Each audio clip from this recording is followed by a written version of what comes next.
Election tribunal کی جانب سے اپیلوں پر سماعت جاری ہے۔ ٹریبونل نے سابق وزیر اعظم شہباز شریف اور ڈاکٹر ذوالفقار مرزا کے دو بیٹے حسنین مرزا اور حسام مرزا کو انتخابات لڑنے کی اجازت دے دی ہے۔ تفصیلات جانیں گے نمائندہ نیوز ون شوکت قرائی سے۔ شوکت قرائی، کیا اپڈیٹس ہیں؟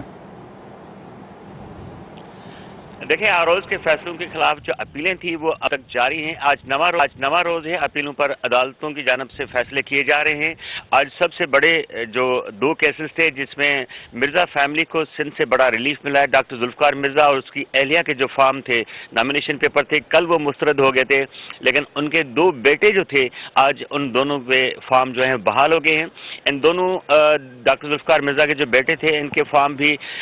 آرو نے مسترد کیے تھے اس بنیاد پر کہ ان کے والدین جو ہے نادہندہ ہیں، ان کو قرضہ ادا کرنا ہے لیکن ادا نہیں کیا شوگر مل کا۔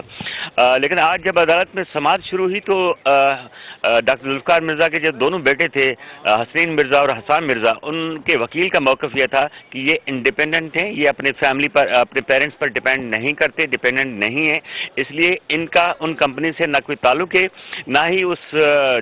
جو کورٹ کی ڈگری ہے اس میں ان کا نام ہے۔ تو ان کے فارم جو مسترد کیے گئے ہیں وہ غلط کیے گئے ہیں، جس کے بعد عدالت نے الیکشن کمیشن کا موقف بھی سنا اور تمام وکلا کا موقف سننے کے بعد ان دونوں کے فارم جو ہے بحال کر دی ہیں۔ حسنین مرزا جو قومی اسمبلی کے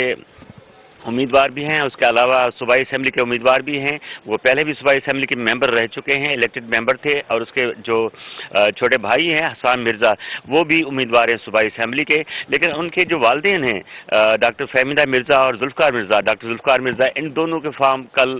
الیکشن ٹریبونل نے مسترد کر دیے تھے اور ان کی جانب سے آج اپیل دائر کی جائے گی۔ دوسرا جو کیس تھا وہ شہباز شریف کے خلاف تھا۔ شہباز شریف کے خلاف ایک 242 کا جو حلقہ ہے وہاں وہ امیدوار ہے مسلم لیگ نون کی جانب سے،